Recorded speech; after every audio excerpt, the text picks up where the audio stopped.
Hello, my friends. Nothing's wrong that I didn't vlog for a day. I kind of like had a disconnect kind of day.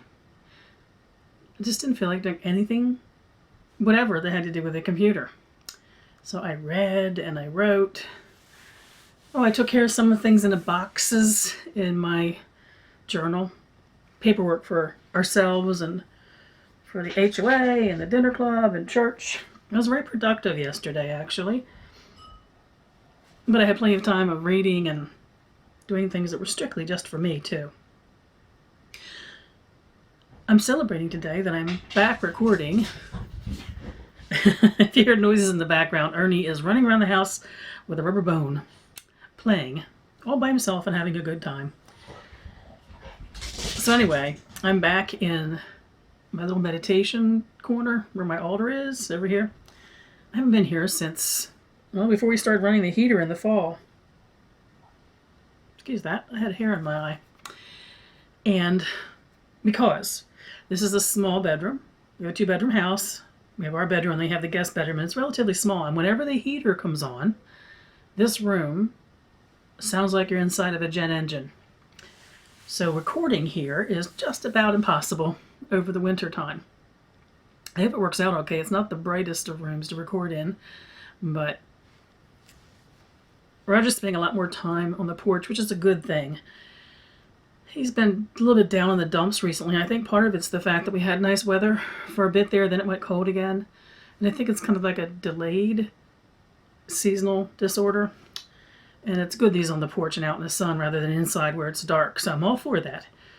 And especially now that I can come back here again to record, well, welcome to my little corner of the world back here. I have been doing a lot of my workings outside, basically through March. I think I was just so eager to get out of the house, and we did have so many nice days and nice nights, that on my to-do list, obviously without a box, because it's pure joy, is actually to spend some time with my altar and refresh it. I think I've shared in videos over the time I've been on YouTube that I don't change it because it's a season that I have to change to, or it's a holiday that I have to change to. I change it when I get the mood to change it. And I'm in the mood. So I'll do that in the next couple of days, and I'll share that with you. Well, not much to report in on. I only have a tiny moment for the end of this video that we saw some deer in the neighborhood, and they were just so sweet. And I think if any of the pictures came out, I didn't do much in the way of recording. I did nothing yesterday. And only that little bit today because I have a sinus headache. The price of spring. The tree pollen count here is high at the moment, and it's caught up with me. You might hear it in my voice. I hear it in my voice. I couldn't really even see through the viewfinder. In fact, I hope that I'm in the center of the camera right now because I can't really see the screen. If not, you'll be seeing odd body parts and hearing my voice. We'll see how it turns out. So I really didn't have a lot to report on. I thought it was very interesting. I did think about this last night and journaled about it this morning. After I shared after the Sunday service about joy and woe are finally woven. Last night was the night with the ladies here in the neighborhood, the Wine and Giggles group. And we had lots of giggles last night, but we also had the topic of conversation came around several times to very serious things. It was actually a good night for all of us. We learned a lot more about each other. You can't get, I don't know if I'm the youngest, but if I'm not, at the bottom end of the age of the women that gather. And you can't get to our age and not have been through, obviously, uncountable celebrations and joys of life, but also almost unbelievably sad or tragic things, the woe that is the reference from the Sunday service. And it's always interesting to me, especially when you're around people of age yet, who have been through enough of that in their life. They've developed whatever their style is of handling the traumatic things in life. in general, I find the older most of us get, the least likely we are to sweat the small stuff.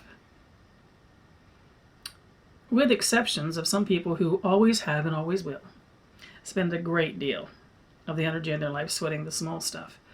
But it was a really interesting conversation last night. You know, how a group of women can get together and then speak through their memories and their recollections and through their heart of some almost indescribably painful experiences they've had in life.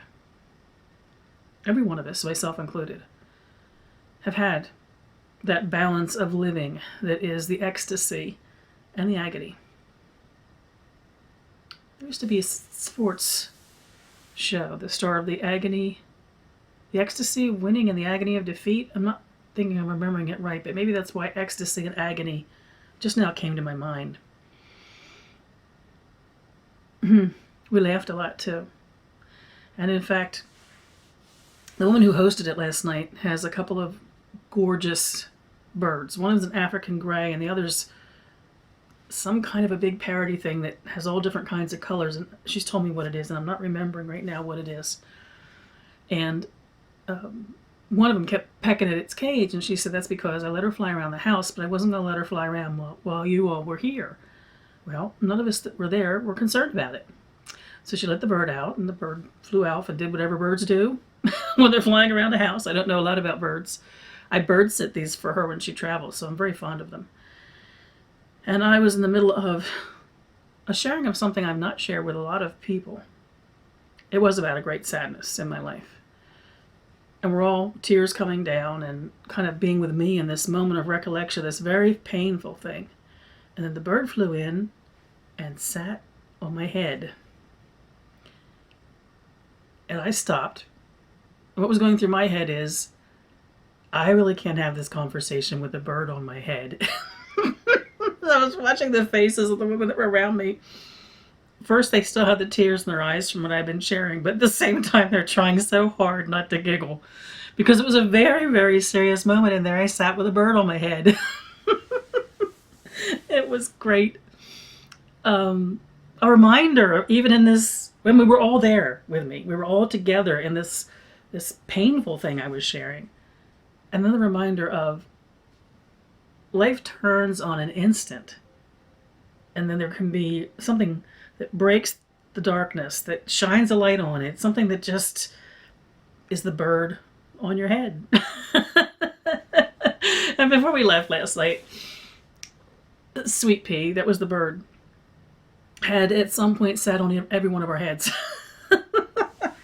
But the timing with him visiting my head was only funny because of, you imagine if you were describing to friends, truly one of the most traumatic, life-threatening things that ever happened to you with a bird on your head. Life, joy and woe, finely weaved. And that's really about, well, all that's going on in my life. It's a good day. I'm still fighting the urge to withdraw a little bit from things cyber. I got caught up on all my emails finally, for the first time in a long time. And that feels good because there are so many loved ones I stay in contact with that way. But once I had done that, kind of checked that off my to-do list, I found myself drifting away from the computer. And yesterday, this felt cyber to me. Today it doesn't. Today it feels like talking to friends. I'm glad to have you back in this space with me. And I'm looking forward to when I create the quiet time, the uninterrupted time to readdress my altar, sharing that with you. It's a beautiful day. It's cool. Nice bright sunlight though. Not the kind of day I wanted to be outside. It's just a little too, I've been having some achy joint problems, and it was just going to aggravate that. We're going to have some warmer weather next few days though. And in fact, I'm looking forward to the fact that we're going to have warmer weather, quite substantially warmer weather, and rain, which might come with the first thunderstorm of the season. To tell you the truth, I could get into working some storm magic. I'm in the mood for that. I need that energy to fill me. So I'll be doing it selfishly. I'll be filling myself with the energy of the storm. So I will be bummed if we actually don't get that first thunderstorm of the season. I think it's supposed to be Friday, I think. All is well. I hope all is well with you. Oh, and another thing. We were talking yesterday about the power of prayer. We got into that discussion because we were talking about how helpless you can feel in the face of the world. And speaking of pain, it was all on the same topic. The feeling that the world is just so full up and riddled with and suffering from painful, horrible things.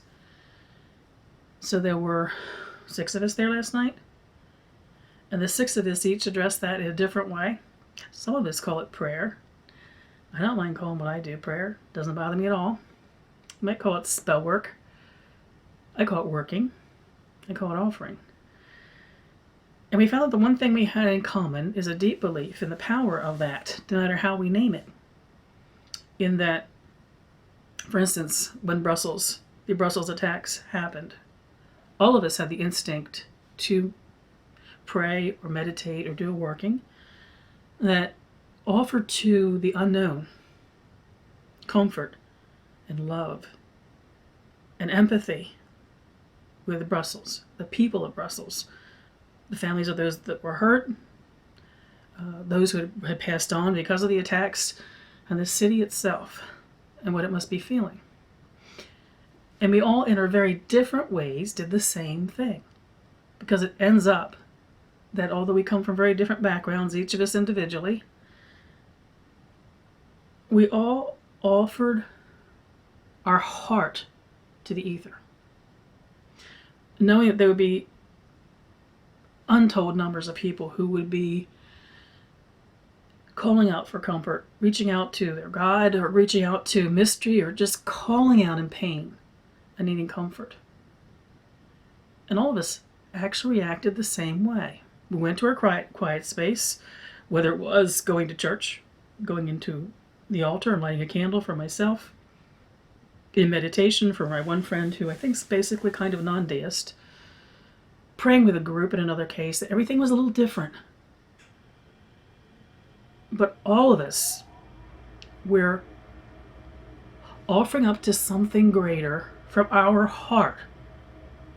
Love, comfort, and I want to say healing, but we all agree it wasn't quite healing because it felt so immense that we weren't sure what tack to take when it came to that.